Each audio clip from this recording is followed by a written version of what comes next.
Good morning and welcome to Wednesday. It is January 21st and gearing up for some cold weather on the way. Boy, it looks isn't like that here. the truth, man? I mean, this weekend's going to be smoking cold, but under a winter weather watch. So this morning they issued that. So anyway, here we are. Anyway. I know. Anyway. Anyway. It's the word we can't get rid of. The weather.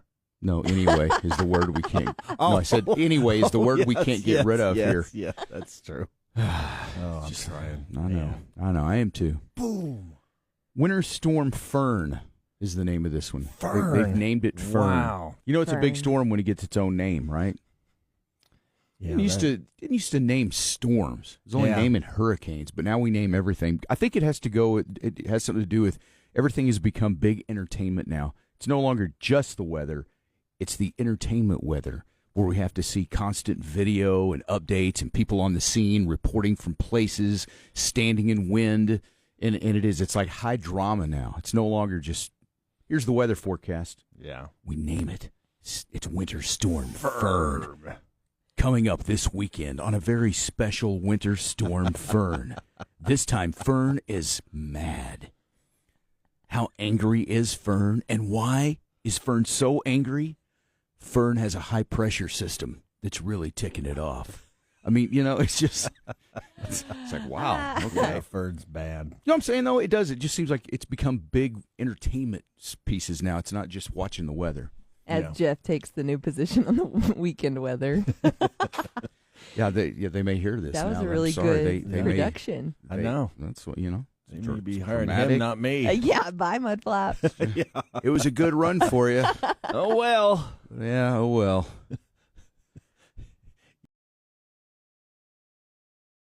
You got to get up early. Coming up on a very special Winter Storm Fern, we have dramatic updates from the field where our own Mudflap is standing by. What's the wind like this morning? Travis, this is horrible out here. We're not even able to stand. I'm almost flying away in the ocean. Thank you, Mudflap. We'll have more coming up in minutes. Oh, wait, this is just in. Oh, Fern has taken it to another level. There's now thunder, lightning, and pestilence. Lightning and pestilence. All right. That would be a major storm. Enough of that. You guys are so impressive. Like, that is all impromptu. I need the gang to know that. Like, it's just as entertaining for me as it is the gang. Oh, man. Yeah, the great ones make it look easy. Yeah. That's what you'll find out more and more. No, this is it is pretty impressive. Winter Storm Fern, I mean, it's going to impact a lot of the country. Yeah. And a mix of ice, sleet, snow from the southern plains to the mid-Atlantic states, hazardous travel, power outages, and what do you really think for us? I mean, we're kind of in that weird place where we can get a little bit of anything, right? I think it's more. I think it's more rain, more ice. Mm-hmm. Yeah. That's kind of what it looks like, doesn't it? I'm with Peggy. Peggy said that Fern doesn't seem like a very tough name. Maybe it's a baby storm. Hi, I'm Fern. My name is Fern, and I'm a storm. That's way more fitting. Yeah, right. Has anyone seen my reading glasses? Jenkins, press the button. Oh, man. Okay. What else is going on? Anything else? You all good this morning? I'm great. Okay. I practiced my radio voice last night. Yay. Let's hear it. Let's see what you got. Yeah. Good morning, KLLL. Thank you for joining in to the Jeff Mudflap and the Gang show. She's got her radio voice now. Yeah, you got. Yeah, I think you're right. That's the major improvement. Good morning. See, there you go. You got to have a little of Yeah. that going. I just didn't have the pizzazz. I love it. All right. I could see her last night in the mirror. I'm gonna get this. Yo. I'm gonna get this. All day. I would get in my car and I was like, that was so embarrassing. I'm on the radio. I have to have a radio voice. It's embarrassing every day to be here on here, really, for all of us. So let's just call it what it is. But no, it's a good. No, that's good though. See, because you have to have that because you're always going to go places and people are always going to say, talk in your radio voice. Yeah. So now you can bust that out and they'll go. Yeah, now I can just make one up. Right. See, there you go. I don't have to go through the full story of, well, you see, I wasn't really a radio person, but I'm on the radio now. Apparently the voice doesn't just come with it. Makes a great story, though, doesn't it? Yeah. Yeah, it really does. Yeah, because, I mean, obviously I took some classes, very first, but I decided I didn't want to do it. And then years later, I was like riding down the loop, and someone says, you want to be in radio? I said, I don't know. Let's look at it. I said no first, but then I was like, well, maybe so. And then look at me now, 25 years later. Yeah.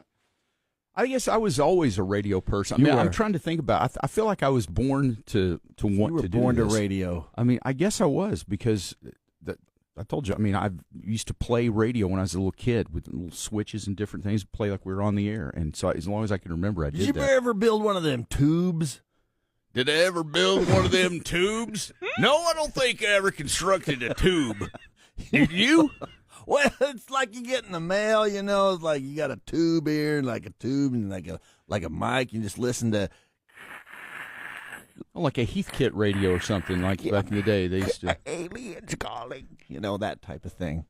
I don't believe I ever communicated with aliens. No, He didn't have your number. Phone home. No, it did not. No, did not do that. I never built. I never built a radio, like a radio kit or something. Yeah. No, I don't believe I ever did that. Best I can remember. Yeah. Did your friends want to play radio, or did you bully them into it? I bullied them into a lot of things, actually. Side story, but no, I didn't bully him into it. No, I told you it was my neighbor who lived 2 houses down from me. He was Big Jeff, and I was Little Jeff because he was 2 years older than me, and he's the one that worked at the station in Lovington, then came to KLLL, and we followed each other and through. So he was the one that he was also really interested in it. So, and I think he started because his dad ran advertising on the station there in Lovington, and so his dad would let him cut the commercials for him when he was a little kid. And it was always endearing and sweet. If he built a tube.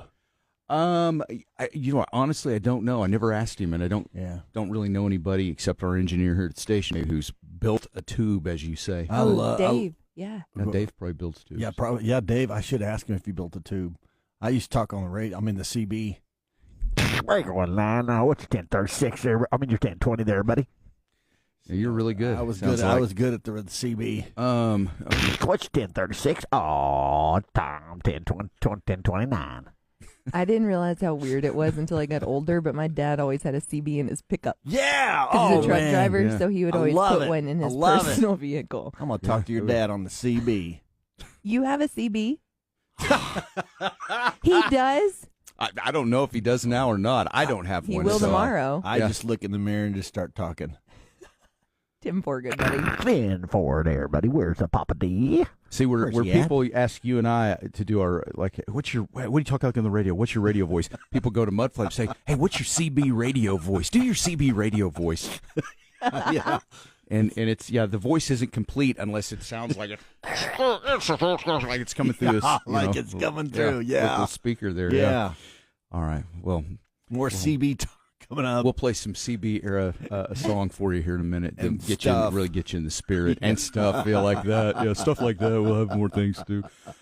You asked me if I bullied my friends into playing radio. I never. No, it's funny because I didn't bully my friends, but I would. And bully's a little strong. I would just make fun of them relentlessly. No, that's. I bet they all wanted to be on air. Yeah, everybody. Oh, they probably came over to your house and played. Got on. Well, never mind. Okay, that's your house, I think. You're thinking that's it. It was. Yeah, all the kids would come over for tube building. So that was definitely Mudflap's house. And CB talking. So you're over there in the corner. I'm here. All right. So I had what I call, I don't know, it was some kind of a cleanup crew or something in my neighborhood when I was a kid. Wow, you had a cleanup crew. Yeah, I got all my friends to. It was during the summer, and were they rowdy? All my rowdy friends. That's good. Thank you. So I woke them up every morning early. I'd go to their house and knock on their door and make sure they came outside because we had work to do. And I was the boss of the neighborhood cleanup crew. We had our wagons and stuff, and I'd make them all go in and get like a shovel or a hoe or rakes and stuff and brooms, and we would clean up our street. We'd sweep out the gutters. We'd pick up trash. I mean, we did really good stuff in our neighborhood. We really did. but it was just kind of the neighborhood cleanup crew, and I decided we were going to do it, and I made them all fall in line, and we ended up getting our picture taken, and on the front page of the Lovington Leader, the newspaper there. Yeah. Good for you. Yeah, thank you. Yeah. What is that? So that's what happened. I had a little cleanup crew, and yes, it was good vibes. We did some really good things. You did. And say it again. Good for you. Thank you. Exactly. Well, after 70 years of marriage, Harold and Francine of Hopewell, Virginia. Virginia's not too bad. I like West Virginia. Finally had the wedding. Thank you. So this is kind of a good story. Finally had the Virginia. wedding of their dreams earlier this month. That's right, Harold and Francine, now 91 and 90 years old, originally eloped in the 20s. Dun, dun, dun. Can you imagine eloping in the 20s? I don't really think about it, no. Well, they fell in love at a skating rink.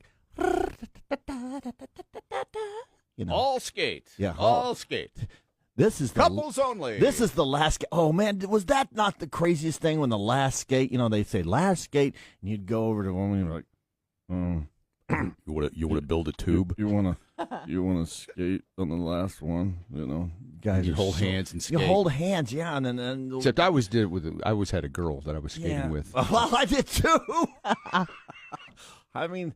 But I was, I was a little more scared, and so. Of the girl or the skates? Well, mainly the girl, and so anyway, I was a late bloomer, and so anyway, I'd hold her hand, but we'd be, and then we'd skate. Mm-hmm. So it wasn't bad. But anyway, You're going to have to start your story over. Well, these people, and they're older. They're 1991. Like they lived in Virginia, which is not as good as West Virginia. Really? Okay. And they eloped in the 20s after falling in love at a skating rink. Here comes the story. Oh.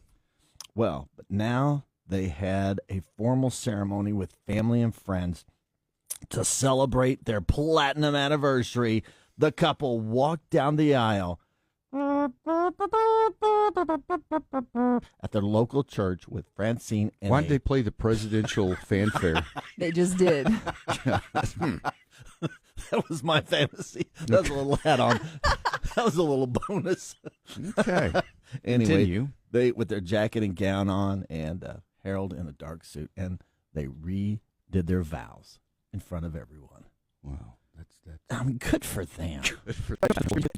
About elephants, and we've talked about it. One was going down Avenue Q. What would you do? Yeah. So I mean, I would Get out of the way. run. Yeah. you'd want to get out. Yeah, just you see an elephant. I rode an elephant once. Told you about that. Oh, Rode that's an right. elephant. Yeah, Some kind of thing. I don't remember what it was, but we had an elephant race here. man. Got to ride an elephant. I've got a picture of that somewhere. Me on the back of an elephant. It's kind of funny. Let's see here. Okay, I had to Google an elephant attack Right? to watch it and see what happened because I'm thinking all they really have is their trunk and they're massive. Well, they're tusks. But like everybody's just kind of standing around. I think I would just run a lot faster. So you can escape an It elephant does seem attack. like you could outrun an elephant. You doesn't can. A lot of times, though, if you stand up to it, like try to act, they'll stop. I've seen them actually stop. With me. You've been around them when they. No, but I've studied them. Okay, So- you sound like a guy who's actually spent time in the jungle or something. I feel like I have because I've watched so many elephant. How to escape an elephant. So This is funny that you would take your time to how to escape an elephant. I mean, Yeah. Well, I mean, in my head, I was like, "What?" I mean, we need to know how fast these things move. oh, and they could cook. They could cook. You don't want to get near. And alligators are even faster. So well, you anyway, zigzag if an alligator's chasing you, but do you just run straight up as fast as you can away from an elephant? Well, or what? if you can get out of the way, great, get out of the way. But if you're stranded, like you're in a place where the elephant's coming, if you wave your arms and make wave a your loud arms noise. and go, big noise, they'll typically stop. Okay. You got, I don't know how you guys know how to escape all these animals. Like Jeff just popped off like, oh, alligator zigzag. Well, we have talked about some of these things Impressive. over the years, but it's just I would worry more about having to escape an alligator attack than I would an elephant attack at this point. I mean, alligators, man, they just sneak there at the bottom of the thing, and then they get right next to the, like when they're getting ready to attack you, and like if you're getting a drink and you're bending your head down, boom, they just come right out at you. Holy croaky! Holy Rocky, yeah, exactly. Boy, cracky! All right. The crocodile man. I mean, he had to climb up in a tree. Mm-hmm. Yeah, and look what happened to him. Mm-hmm. Stingray. Okay. Well, a lot of people got attacked by an elephant, so just stay away from elephants. You don't have to worry about that. Let's see. What else in the news this morning? Have you heard of a peanut butter raise? Have you heard this phrase at all? Have you heard of this? Peanut butter raise. I think, to me, this is another example of how the slow crawl of socialism and communism is trying to take over our country. Many companies apparently are offering what is called a peanut butter raise for employees this year. So almost half of companies are opting for the peanut butter approach, which means evenly spreading pay hikes across the workforce rather than merit-based raises.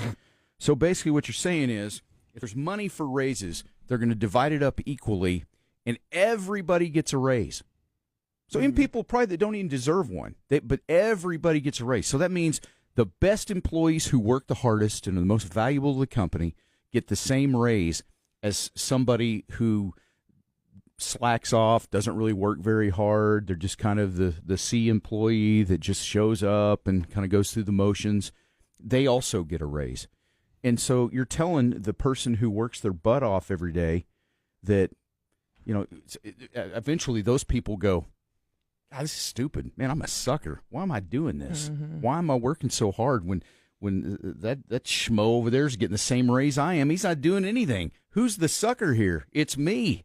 So pretty soon those people just give up and quit trying. Now you got everybody in the middle getting their peanut butter raise. Yay. Yeah. See, that's what happens with things like socialism. You start treating everybody gets the same thing. Pretty soon the people that work hard give up because there's no point. They got to give the harder people jelly. That's exactly where I was going with that. That blows my mind. Like, I just wonder who is sitting behind a desk thinking this is going to be a good idea and be really great for the morale. Yeah, but people they're too afraid of being accused of playing favorites and things like that. But once you start handing out raises in that manner, I just think that people then everybody starts thinking they deserve a raise just because they showed up to work. And that's the problem with a lot of things now. It's like customer service in places. Everybody wants a tip. I'm here. I showed up. I did my basic job. Now tip me. Yeah. It's just that mentality that's just taking over everything, society in general. Anyway, peanut butter raises. Not a fan. I'm not either. I think we're all a fan of getting a raise, but maybe we're just old fashioned. I think you work hard, you get a raise. You do a great job, you get a raise. You show up to work and just show up, well, you get your paycheck. Yeah. So, fine. There you go. yeah. What's Get that off my saying? lawn. If it's not broke, don't fix it. Right. Yeah, we've operated. Yeah. And one more troubling story in the news this morning. What animal is this? No, this is creepy. Imagine this happening. Okay? Oh no! Is this in Australia? No, it's nothing. It's not animals. No, it's a conspiracy theory that's going around claiming that the Earth will lose gravity for 7 seconds coming up in August. Think of that. How cool would What that a fun day. I know. Right? But it says a conspiracy theory is claiming the Earth will lose gravity for 7 seconds on August 12th. And they say that it could lead to like 60 million deaths as people just float up into the air, and then when it comes back on, hang fall on back. to something. How high can you get in 7 seconds, though? I don't know, To because fall? it depends on how, the pull of gravity, how strong is it really? So if gravity stopped for 7 seconds, think about it, you just go 2, 3, 4. I mean, you could go up, probably you could go up 20 feet. Imagine when you let go of a helium balloon, how True. fast that goes Yeah, up. yeah. So you could be way up there, and then when the gravity comes back on, Does it everybody give a falls back time down. frame? It just says August 12th, so Oh, but I guess that's everything, like cars and everything, yeah. No gravity for 7 seconds. Boy. The person where this thing came from, and again, it's from the internet. I'm not buying it, okay, just so you know. But it was an Instagram user who claimed this information was based on a leaked NASA document titled Project Anchor. So NASA has come out and officially debunked the rumor, saying the Earth will not lose gravity in August. Ooh, but they said it won't do it in August. Is that carefully worded? And they mean it's going to be in July or September? That's exactly it. That won't happen in August. No. You're not fat. No, you're big boned. Athletic. They did say NASA said that gravity is determined by the planet's mass, which would need to change for such an event to occur. So I guess as long as the mass of the planet doesn't change, then gravity's not going to change. Apparently. I don't know. Wouldn't that be crazy, though? Can you imagine? That'd be nuts. You think the rapture was happening or something. I mean, isn't that crazy to think about? Everybody just floating up and, man, yeah, that's weird. Why am I not floating? You take gravity for granted, though, really. You don't even think about gravity every day. But that would be weird if just suddenly gravity just stopped for 5 to 10 seconds. Mm-hmm. It'd be rough. Weird, man. Mm-hmm. Weird. Headed to the moon. All right. Something fun to think about right there. So look forward to August when gravity stops. Or not August. Or not August, that's right. Not August. I love the internet. It just gives you more things to worry. Mm-hmm. Every day, new fear unlocked. Never stopped to think about gravity stopping. And now I'm like, could gravity stop? What would I do? Do you wear a parachute at all times, just in case that you have to hover up there, like when you float up in the air and all of a sudden, pull, and you just float back to Earth while everybody else is plummeting back to Earth? It's only 7 seconds. Just ball up. I don't know, man. If you start going up, just curl up in a ball so that you don't break any extremities when you come back down. Do you think that is the best in a fall? That's the best strategy. I used to I take think so. judo, and judo, taught you how to land. And in athletics, it was really cool, And so when I would take a big hit or something, that's why you see quarterbacks a lot of times when they even get touched or tapped, they fall, and they typically try to Play dead. Well, kind of. They kind of play dead, but they know if they can go down and they won't hurt their body as much, because if you take a pump hit, that could be bad. So you'll teach us before August? Yes, I'll teach you before August. All yes. Okay, so how to fall. Yeah, how to fall. Okay, how to fall. So if I find myself suddenly like 75 feet in the air because of no gravity, and then Bye. am I gonna have to say before I do anything? Yeah, hiya. That's the magic words. Yeah. Okay. I feel strangely comforted.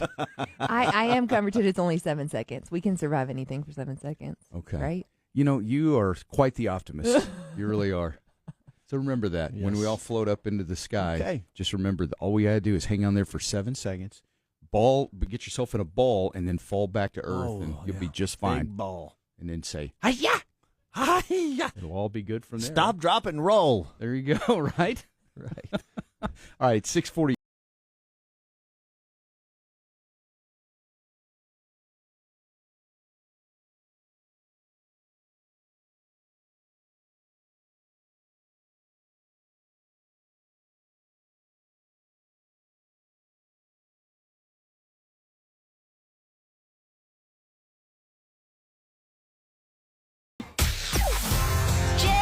Mudflap and the Gang. 96.3 KLLL.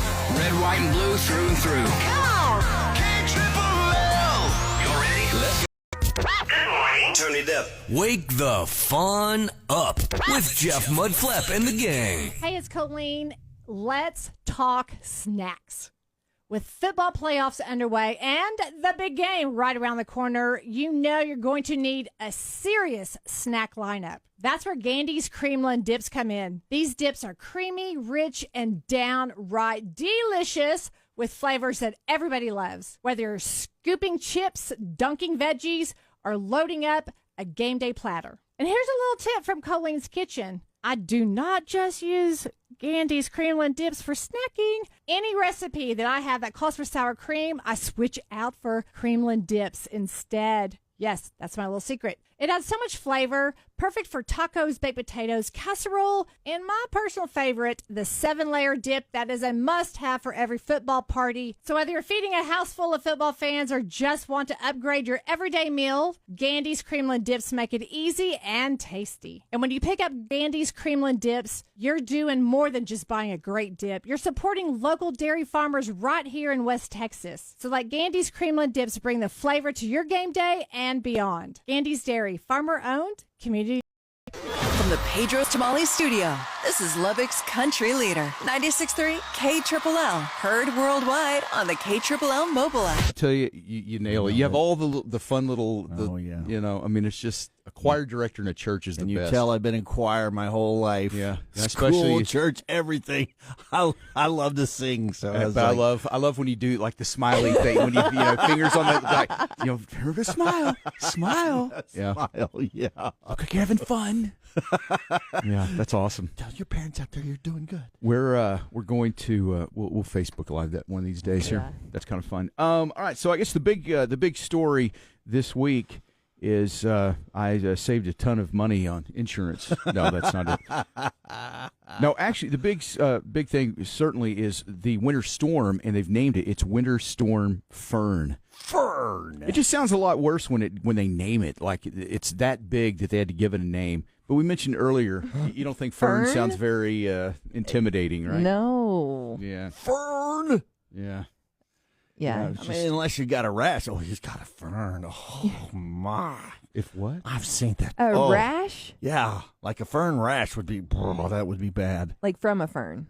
Do you get a rash from ferns? I don't know. That's what I'm saying. If you had a rash, the fern would be bad. Like, oh, he's got a fern. Listen, anything's bad if it gives you a rash. Yeah. I mean, anything. Let's back up to square one. That's exactly right. If you need an ointment. It's bad. Okay. All right, how do we? Okay. A winter fern. storm fern Yeah. is it's what they've named the winter storm, and this one's going to bring. It could be the path is all the way from New Mexico to New England potentially. Yeah. I mean, it's huge. It's big. So, I think you're thinking right now though we're going to get like the freezing rain part of it. I think the freezing rain part of it. Snow, as you know, is extremely hard to predict. This one's hard to predict, but I think we get the freezing rain. I really do. And I think we might get with snow too, but we're going to have the freezing rain, and I don't think that's good. Right, I agree. We don't need ice. No, but we don't. We've been pretty lucky with ice in the last few years overall for winter. Yeah. So yeah, I hope we don't get any ice. Hopefully we get snow. Does this last like it? I hear it could start coming in like Friday morning even, right? And as the day progresses, it gets worse and worse probably. Yeah. And then Saturday would be maybe the worst day, and then Sunday could still be potential of snow or something. Is the way I understood. I saw Shania this morning on Channel 11 talking about it. She's good. She knows what she's talking about. She had 2 different models. Yep. Yeah. So.